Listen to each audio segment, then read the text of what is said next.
너희는 두려워하지 말고 가만히 서서 여호와께서 너희를 위하여 싸우시리니 너희는 가만히 있을지니라. 출애굽기 14장 13절 14절 말씀. 우리의 피난처가 되시는 주님께서 한국 교회 안에 거룩한 부흥과 영원한 승리를 허락하실 줄을 믿고 기도합니다.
아름다운 찬양 하나님께 영광 올립니다.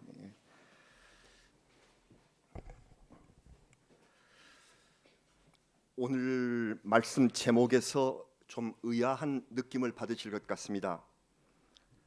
설교의 제목은 교훈적이고 문학적이고 세련되고 그래야 되는데 그와 정반대되는 마음속으로 하나님이라도 된 듯.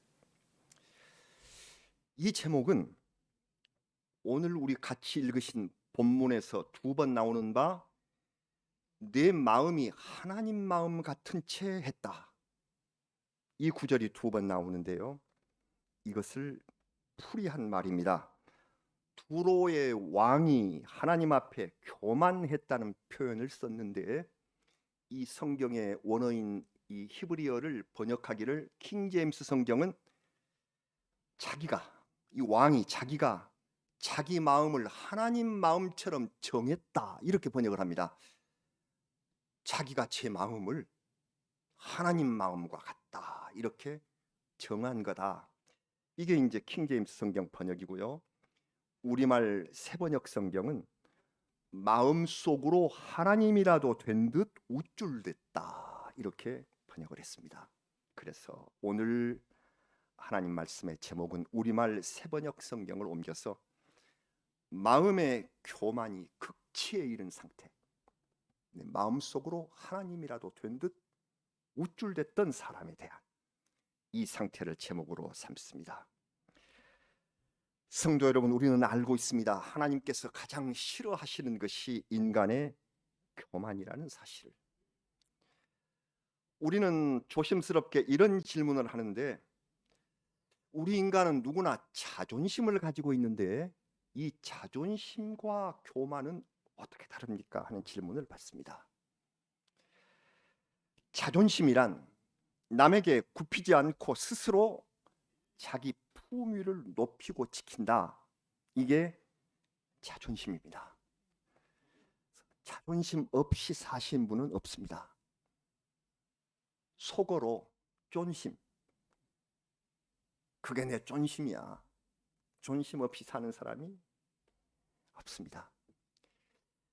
잘못하면 교만이 되는 것이고 잘하면 자기를 지키는, 자기의 품위를 유지하는 일입니다. 쉽지 않습니다. 자존심과 교만이 종이 한 장 차이일 수도 있습니다.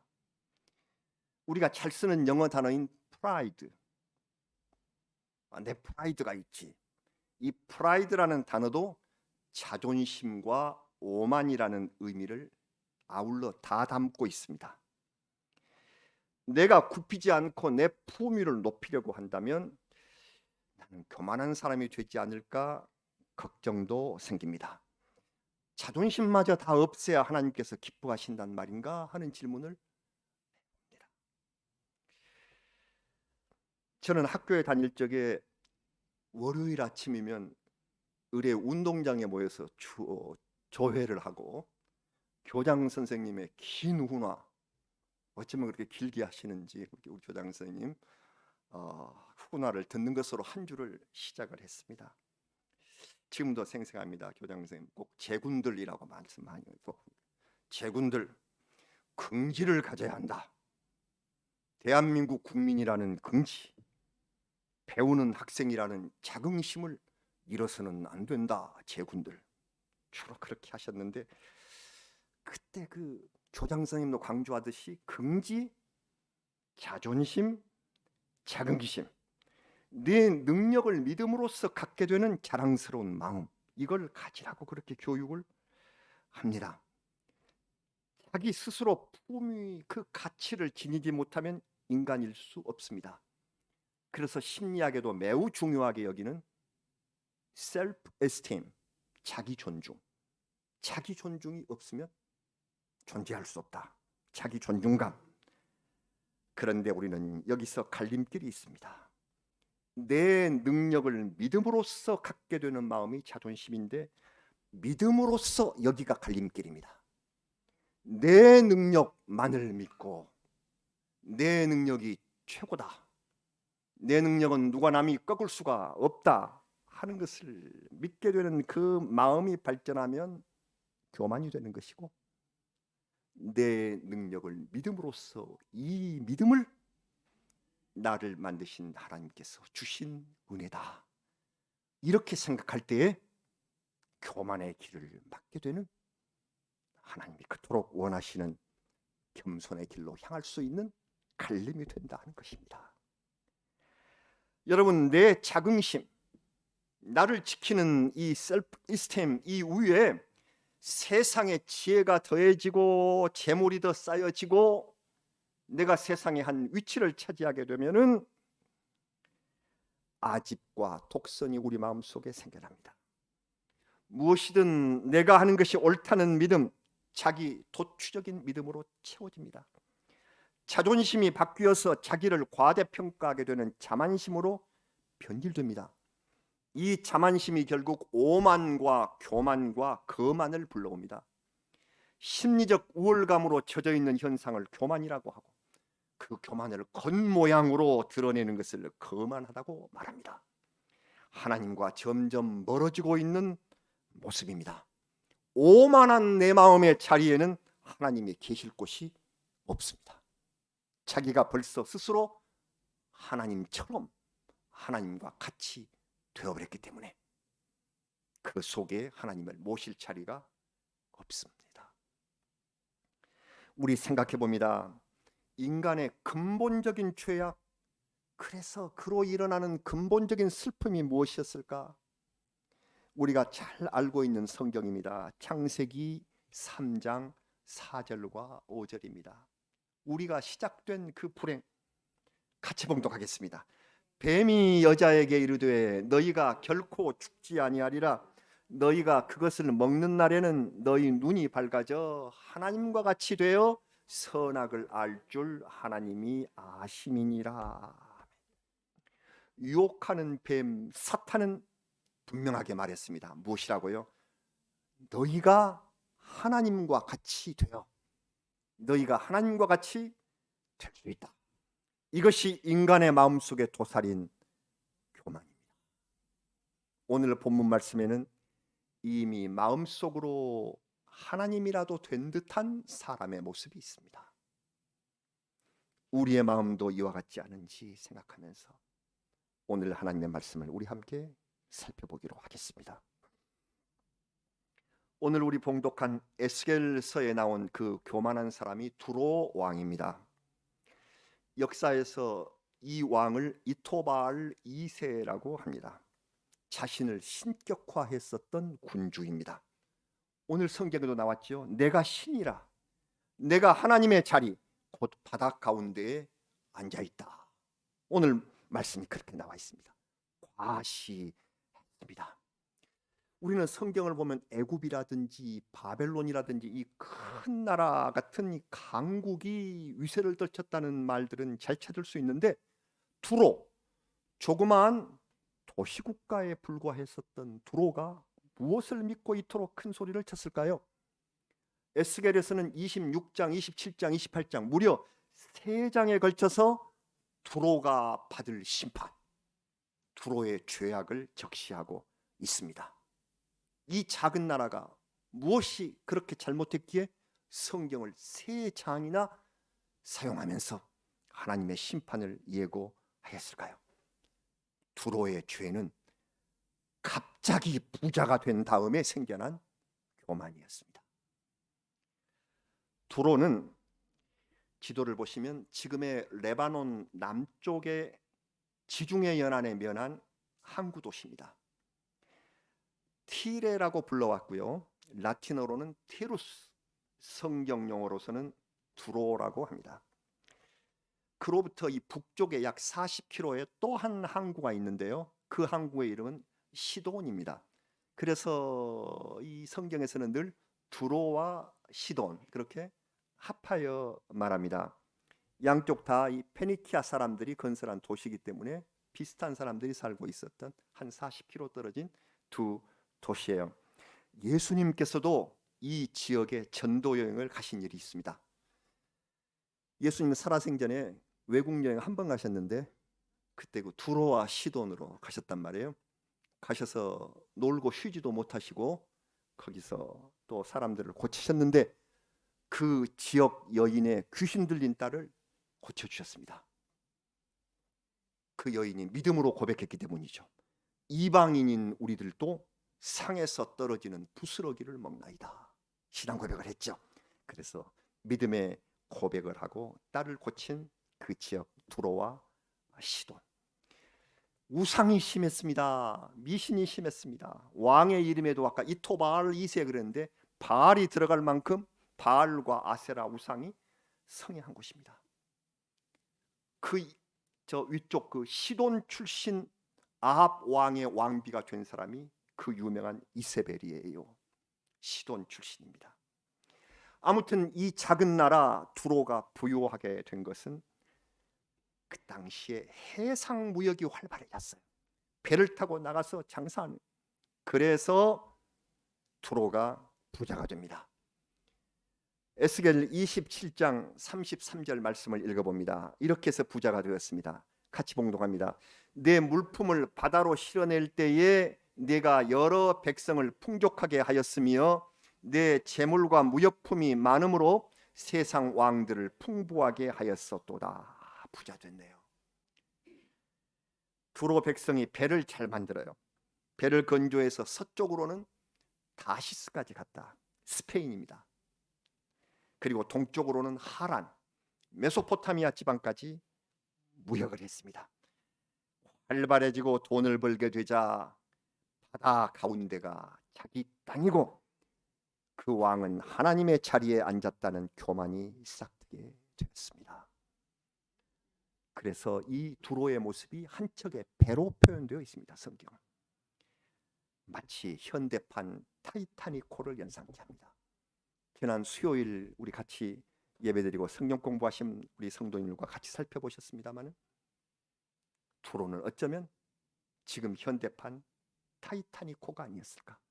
호화롭기 그지없었던 타이타닉의 침몰, 지금부터 110년 전 1912년에 세상의 모든 자랑과 부요를 안고 출항했었던 타이타닉의 침몰, 불과 2시간 20분 만에 온 인간의 자랑이었던 그것이 바다에 침몰해버린 지는 2시간밖에 걸리지 않았어요. 이것이 인간 자랑의 한계입니다. 두로는 한 척의 배처럼 지금 자랑하고 있습니다. 이전에 그렇게 돈을 많이 벌고 무역에 성공하기 전에는 그렇지 않았어요. 두로가 솔로몬이 예루살렘 성전을 지을 때 그 당시 두로 왕이었던 히람 왕이 백향목과 기술자들을 보내서 성전 건축에 도움을 주었습니다. 이스라엘과의 관계도 좋은 편이었습니다. 그러나 그들의 거래선이 더 커지고 교만이 하늘을 찌르게 되자 바벨론을 통한 심판이 다가오게 된 것입니다. 그들은 돈이 많아지자 방어벽을 막 강화를 합니다. 마치 지금의 홍콩이나 싱가포르처럼 무역 중심지로 경제 비축을 막 하고 군사적 방비도 병행했어요. 그때 그 육지 지역, 거기가 구도시라고 한다면은 신도시도 건축을 했습니다. 육지와 바로 앞에 섬이 있는데 그 섬에다가 요새를 만들어서 왕궁을 보호합니다. 여러분 아시죠? 옛날에 성을 쌓으면 그 성 주변으로 물길을 파서, 못을 파서 거기다 물을 붓습니다. 침공을 못하게 그 물길을 준단 말이에요. 신두로는 천연해자, 그걸 해자라고 그러는데 아예 바다를 해자로 삼아서 성을 요새화했습니다. 그러나 그것도 아무 쓸모가 없대요. 나중에 알렉산더가 이 두로를 침략했을 때 육지와 섬 사이가 700~800m 되는데 그걸 다 메워버리고 그걸 알렉산더 댐이라고 한답니다.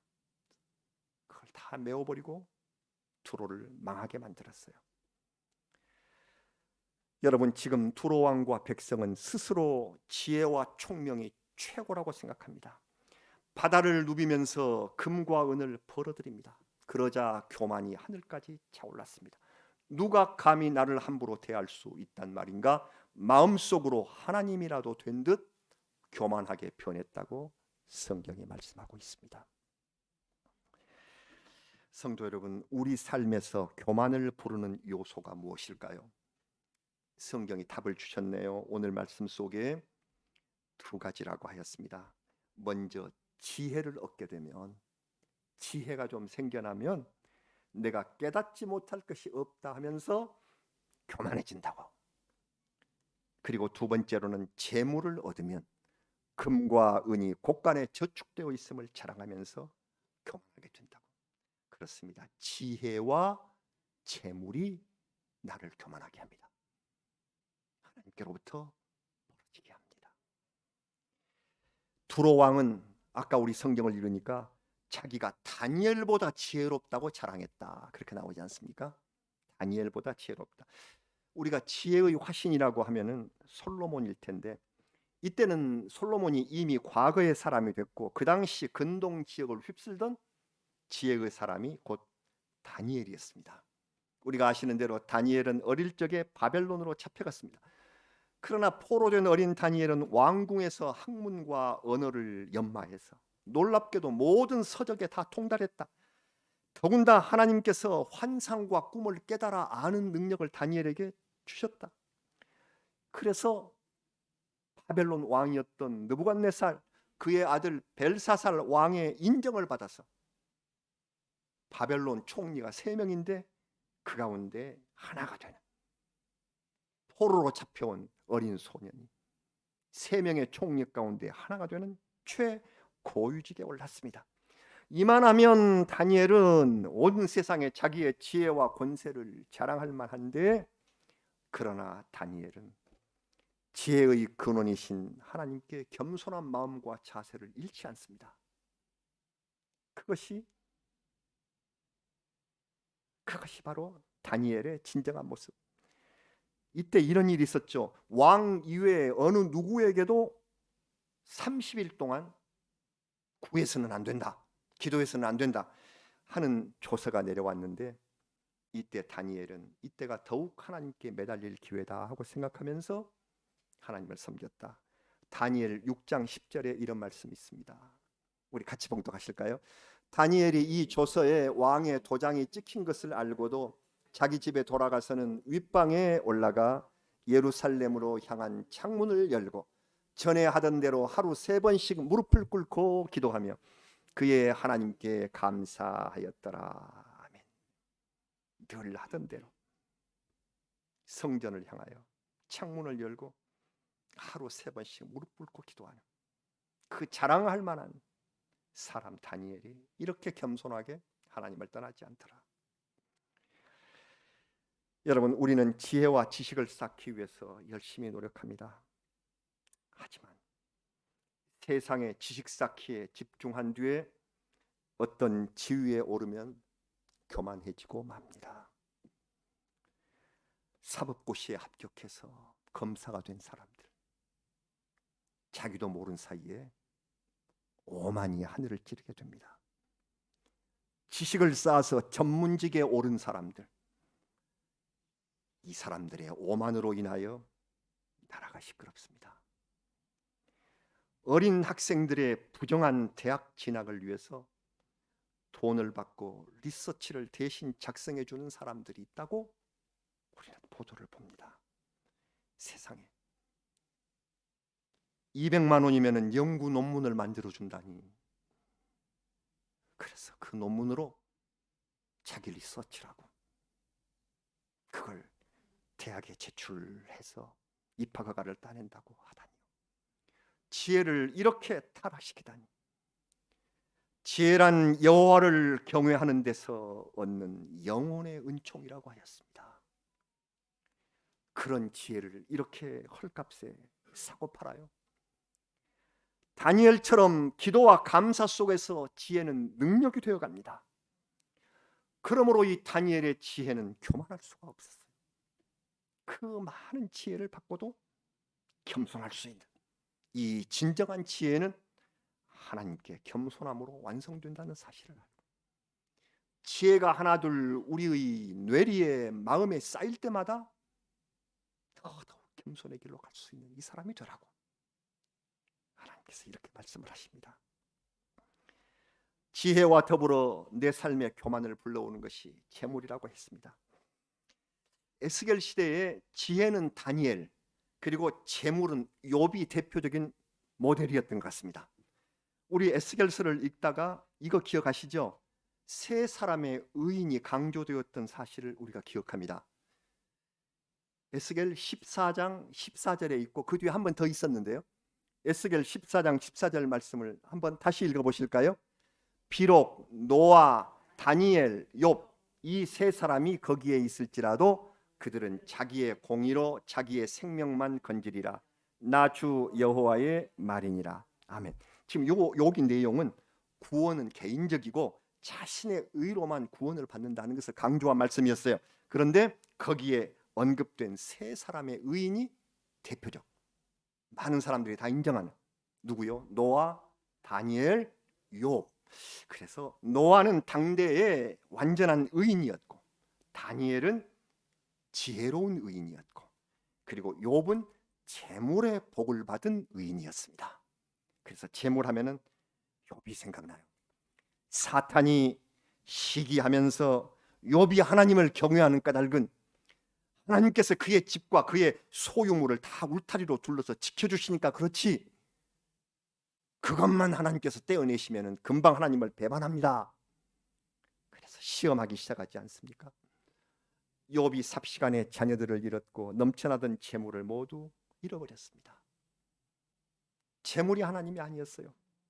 이때 욥은 하나님께 위대한 고백을 드렸던 것을 우리가 기억합니다. 욥의 고백 우리 한 번 더 같이 읽기 바랍니다. 욥 1장 21절 이렇게요. 이르되 내가 모태에서 알몸으로 나왔사온즉 또한 알몸이 그리로 돌아가올지라. 주시니도 여호와시오 거두시니도 여호와시오니 여호와의 이름이 찬송을 받으실지니이다 하고. 아멘. 재물은 하나님이 주신 것입니다. 우리는 알몸으로 세상에 왔는데 하나님이 주신 것이는 모르는 많은 경영자들은 사업이 성공하여서 거대 자본을 이루면 가족과 친척으로 경영권을 강화해서 족벌 체제를 이룹니다. 이를 재벌이라고 하는데 재미있는 것은 영어 사전에도 한국 발음으로 등재가 되어 있습니다. 그거 아시죠? 재벌, 영어로 CHA 재벌, 우리 한국의 재벌이라고 하는 거가 영어 사전이 그대로 재벌이에요. 한국만 있는 것이다 그 말이죠. 한국인들이 남을 믿지 못하기 때문에 큰 부자가 되면 다 친척들로, 자녀들로 그렇게 해서 유지한다. 우리는 재벌을 가족으로 만들지 말고 기업 구조를 투명화해서 전문 경영인을 세우고 미래에 대비하는 것이 올바른 방법이다. 이걸 우리는 배우고 있습니다. 그래서 이러한 재벌이 아니라 해도 크고 작은 재물이 내 삶에 교만을 불러오게 되면 하나님과 멀어진다. 우리가 꼭 생각하셔야 할 것은 지혜와 재물 이 두 가지가 우리 삶의 목표고 복이고, 그리고 이것이 풍요해지면 내 즐거움이라고 생각했는데 이것이 높아지고 많아질수록 더욱 겸손하게 주님께 감사드리는 것, 이것이 세상에서 가장 큰 행복이고 은혜이며 영원한 일이다 하는 것을 마음속에 새기셔야 합니다. 이것을 위해서 오늘 이 말씀을 주신 것입니다. 사랑하는 성도 여러분, 주제넘은 교만을 부리던 두로는 이후로 쇠잔과 멸망의 길을 걷습니다. 예루살렘을 정복한 바벨론 왕 느부갓네살이 두로를 공격하자 무역의 길이 막혀버려요. 더는 번성을 기대할 수가 없게 되었어요. 그래서 두로는 그 뒤에 새롭게 일어난 페르시아에게 오랫동안 지배를 받는 처지에 놓여, 그러다가 기원전 332년에 알렉산더 침공을 받아서 완전히 파괴되고 백성은 노예가 되고 말았습니다. 그 이후로 두로는 지금도 황폐해서 과거의 영광을 찾을 수 없는 도시가 되고 말았습니다. 교만했던 탓입니다. 오늘의 서론을 다시 한번 반추해 봅니다. 두로 왕국, 이스라엘 모두 자긍심 높은 민족이었습니다. 지금 우리도, 그리고 우리 민족도 긍지와 자존심이 강한 사람들입니다. 열심히 무역하고 노력해서 삶의 기반을 놓으려는 자기 존중, 자기의 능력을 마음으로 믿는 데서 시작을 했습니다. 두로가 좀 성공을 거두자 그 긍지가 교만으로 바뀌었다는 것이 문제가 있습니다. 내 힘을 믿어라, 내 능력을 믿어라 하는 오만이 마음속에서 하나님을 몰아내고, 그래서 교만이 하늘을 찌르는 사람이 되었다는 것입니다. 믿음의 갈림길에서 나 자신을 믿는 것이 아니라 하나님을 믿고, 그래서 하나님을 버리게 되는 결정적인 잘못을 범하게 되는 그런 사람들, 이런 사람들을 경계하는 말씀이 오늘 여기에 있습니다. 오늘 이 에스겔 말씀은 두로를 향한 예언이지만 실은 교만해지고 있는 우리를 향하신 하나님의 경고라는 사실을 우리의 마음속에 깊이 새기시기를 바랍니다. 에스겔보다 조금 앞서서 예언한 예레미야 선지자는 시온에서 통곡하는 소리가 들려오기 전에 여호와 하나님께서 말씀해 주신 내용을 이렇게 외치고 있습니다. 예레미야의 말씀입니다.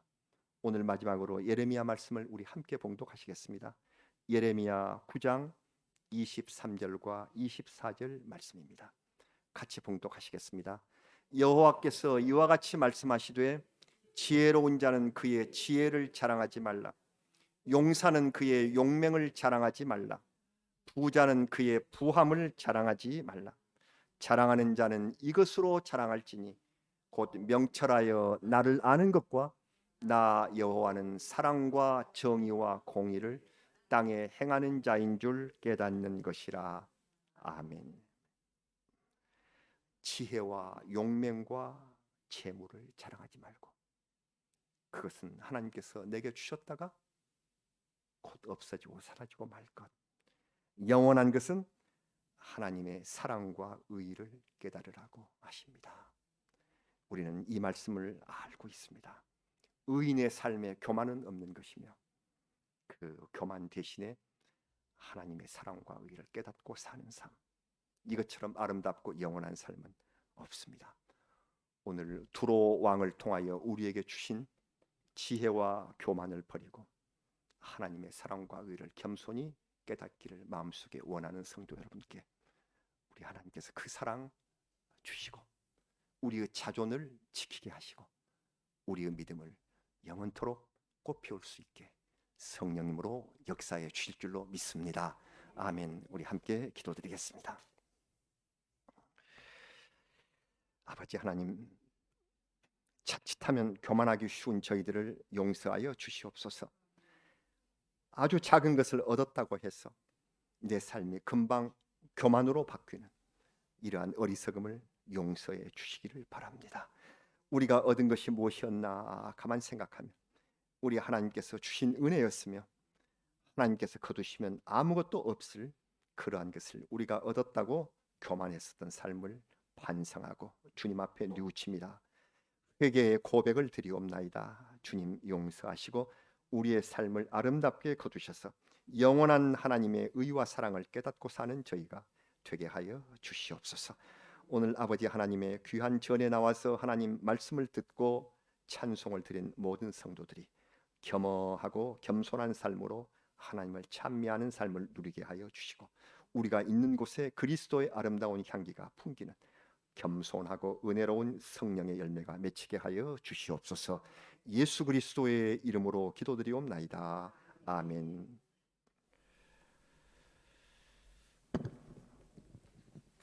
하나님 앞에 찬송가